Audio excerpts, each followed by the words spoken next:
I'm about to go live here on Stocks to Watch. Really not Stocks to Watch, just what the insiders traded on Friday, right?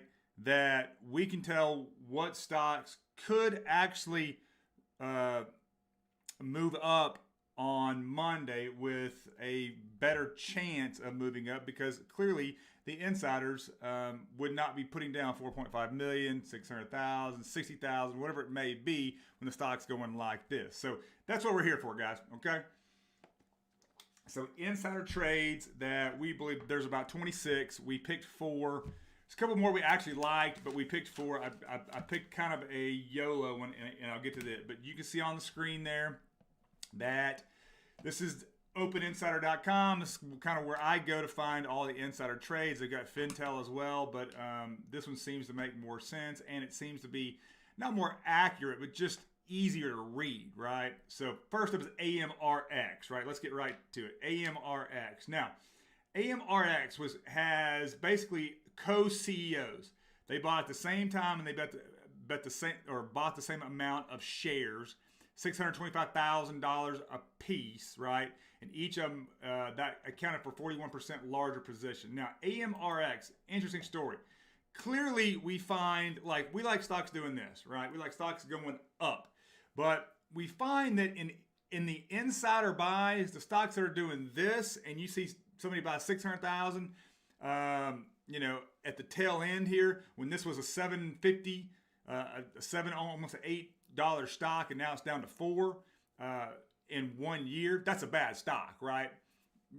There's nothing good about that stock, right? I'm not telling you. We usually do our calls, again, not financial advice, but our calls are good for about 1 day, and we're about 73 to 74% correct on those. So AMRX is one of those stocks. We typically see the best ones that are doing this, and then somebody sizes up really big where they shouldn't, right? Just doesn't make any sense. Well, this one doesn't make sense. It's kind of got a fish hook on the end. You can see it's going down here. They bought on the 15th, which was basically right here at that big green candle. But it is that since that day, it's continued to go up. We think that momentum continues. The relative strength is still under 50, but it is moving up off of that 30. Also, a lot of insiders have been buying the past month, right? So we do like that. We also like that it is above as of yesterday, and really got above that as of Friday, and really got above that on Thursday as well. Is that 422 mark, right? It's at 427, so not big. It does look like it's above the 20. So I do think that there is a good probability that this does go up. At least the trend says that, and that's what we're looking at, right? And so it is below the 200-day, obviously, because it's been going down all year long. Where would I start to you might nibble here if it gets above like 450, but you get real long at $6, pop it. So the first one was AMRX. Next up is VERO. Now, VERO is interesting as well. Let me just say this. VERO had 5 directors. 3 of those directors owned 10% of the company or more. They all sized up on the same day, but not at the same price. That's what was very interesting. It was on the 15th. You can see 2 right here. One was for, it was the same price, but different. Like one bought 80,000 shares, one bought 1.6 million shares. One bought 31% larger position.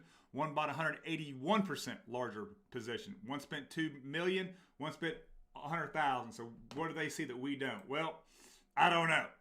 I really don't know. It's kind of the same as last time, except I don't even. To me, again, most of our calls, you're going to get 1, 2, 3, 4% in this market. That's a lot of chop right now. I'm telling you, get your 1, 2, 3, 4% and get out. Right there is a stock in here that you could possibly swing trade. This is not it though, right? So I would get what I could here. This thing looks like it's gone to 151 on Friday, and it ended up at 144. The relative strength is rising. It is right at 50 right now. You can't even get me interested in this stock on a swing trade until 174, 175. Let's just call it, right? It's got a smallish float, so it can pump. It has pumped in the past quite a bit. Had a great day on Friday. We think that momentum continues. It was up 7.5%. So that is VERO. We like that call as well. Another one is, the next one is SELB, SELB. Now again, biotech hasn't done anything this year.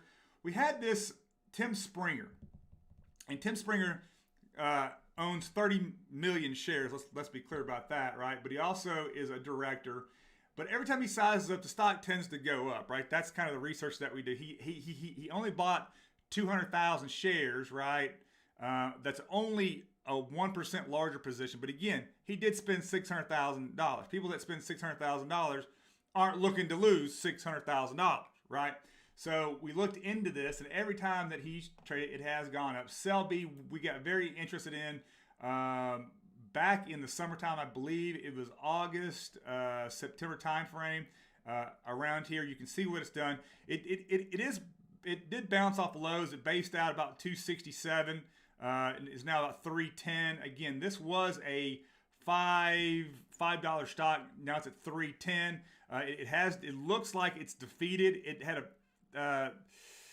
two bad days in a row. Friday, it did go all the way to 330. Now, if it does that again, that would be phenomenal. Which we think that it possibly could. This will probably gap up too, by the way. In fact, most of these will. What we see though is if the macro's green on Monday, which it looks like it is, per the crypto market telling me that, we'll know more about 5 a.m., 4 a.m. in the morning with the pre-market. But this is literally, we think that you could actually get long here. There's some, it's probably right around the resistance, about 330, 340 is where I'd get long if you keep with this trade. But again, we're just doing this for one day. Again, this was a popular stock for us. But the one thing that we really liked about it, look at this. Insider transactions in the past month, 378% buys. That is great to see. That is SELB. It also has, through our tracker and the MACD trends, a 64% chance of going higher on Monday. So SELB is the third stock, and the fourth stock, we're going to talk about XSPA. XSPA never been really. We've probably in the last 2 or 3 years, we've probably called this stock 3 or 4 times. It's been about 50-50. Everyone, this is a YOLO stock for me, but we had a director size up. He bought 6% larger share. You can see right there. You like to see 5% or more above for $63,000. Typically when he buys, it does go up. We saw that, but here's what we like too. We actually like the TA on this. It's not great, but there is some market memory here above about 175. It's at 171 now. It looks like it's moving sideways again. Relative strengths come down. It is still above 50. So we like this. I think you could possibly swing this trade. If I'm being honest with myself, I'd wait till it gets above about 180-ish if I'm going to swing trade it. But again, I'd probably get what I can on Monday and get out. Now, the thing about why we liked the XBAW was the catalyst event. It just wasn't the insider buy. We actually saw the CEO. He tweeted out that they have a COVID test, right? And let me get this right. It's the first COVID test to detect an Omicron variant. Not good for us, but good for the company and probably good for the stock, right? And that seemed to be about later in the day. I wouldn't say late in the day, right? So watch out for that. I think that catalyst probably shoots it up. This is probably one that gets 2-3%. It's not going to get a lot. So understand that. So that is the 4 that we have. So that's AMRX, VERO, SELB, and XSPA. Now, I do want to talk a little bit about, there seems to be some sector rotation right now. Staples versus discretionary.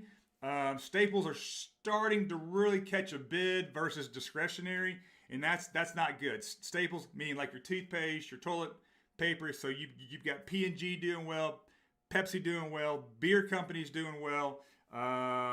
Those are typically your staples, right? And so They're all making fresh new highs. And so I think that we're shifting towards a more defensive stance. It's not there yet, but it looks like they were shifting that. So that being said, let's talk about the Santa Claus rally just really quick. So history tells us, and I got this from my guys over at All-Star Charts, right? So the Santa Claus rally typically happens between the 22nd and January 4th. That's the Santa Claus rally, right? This is when mid-December to that January 4th is when stocks are the most bullish. So this is it. This is our last chance right here. And we need to stick this landing pretty good. But here's what they said. When stocks do not do well during this period, it's usually a sign of bad things to come for the next quarter or the following. So for the next 2 quarters, this could be a bad sign if we don't stick this landing and have a good green macro broad week, right? Performance in the next 1 to 2 quarters has tended to be below average when the S&P 500 closes lower during the Santa Claus rally. For instance, the S&P 500 has averaged a 1.2% loss in the subsequent 3 months following a negative Santa Claus rally versus an average of 2.7% gain followed by a positive Santa Claus rally. So if this is the week going into the following week, right? We need to show that we've got some strength here. The broad market needs to show its strength. The bottom line is this: stocks tend to do well in the second half of December and into the beginning of the year. When that doesn't happen, that's the signal. And the signal is if they don't do well, the next quarter, possibly 2, could be very, very bad for us all. So put that, lock it away in your brain pan and understand that's what we're up against right now. So I think that we open green on Monday. It looks that way right now. I didn't see Fauci much on the political shows today, and that's a good thing. And I think there was some, from what I saw, it looked like there were a lot more significant events coming out of South Africa that basically showed these studies that yes, it's far more viral, right? But it's far less mild symptoms as well. That's what it's showing now. All right. So with that being said, there's one more thing I wanted to say. So let's talk about the Fed really quick. Look, I hear all the time, every time the Fed's going to speak, right? It's the biggest thing. This is the biggest Fed announcement. That's crap, right? They're all big announcements. I get it, right? But I'm literally trying to tune that out. I need to start ignoring that. I think we all do, right? And if somebody is telling you they know what the Fed is doing and what they're going to say or what they said and how that's going to affect the market and the crypto markets, let me tell you, they are probably wrong, right? Because nobody knows. Nobody knows until it happens. We go back to this channel a lot of time on price. Price is all that matters, right? We see trends. Stocks doing this tend to go up. Stocks doing this tend to go down, right? Now, is there sector rotation? Absolutely. Do catalysts happen? Yes. But at the end of the day, all we have is price. So back to the Fed. People who think they know, they don't. They just confuse you. And I am just, there's this guy, XYZ saying this, and 123 is saying this, and it's just confusing. Tune out the noise, focus on your stocks, right? And focus on the alpha that you can get, right? Get in your Discords, get in your subreddits, get in your message boards, right? And see what the catalysts are going to be for your stock, right? That's what I would do. I would just tune out the Fed. Clearly, the Fed does affect the broad market, but somebody that tells you they know what it's going to do this week or next week or in the next six months, if the Fed does this or that, they raise rate, they taper, they don't know, right? And there's somebody that always has an opposing opinion. So just tune it out, ignore it, and just keep your head down and keep doing what you do, playa. That's what I'm talking about. So with that being said, guys, this has been basically our stocks to watch, but we like to call it what the insider trades are telling us about Monday on certain stocks. So I appreciate you guys being here. I really do. I'm doing the stand-up desk now. I actually recorded this yesterday, but I left the microphone off. I had TikTok up. TikTok is not up now, but I had TikTok up yesterday, but forgot to turn on the YouTube microphone. And yeah, that's embarrassing, but that's what it's all about, though. So with that being said, guys, I appreciate you guys being here. Have a great rest of your weekend. We'll see you Monday. I go live on YouTube, but I go live on TikTok for the most part and take questions from TikTok at 2 p.m., the last trading hour of the day, 2 p.m. Central, 3 p.m. Eastern, right? I take questions off of TikTok, but you guys get to see all the TA, all the trends, everything I'm talking about on this YouTube channel. So with that being said, watch your six, you go hard in the paint, and we will see you hopefully on Monday. See you guys. Appreciate it.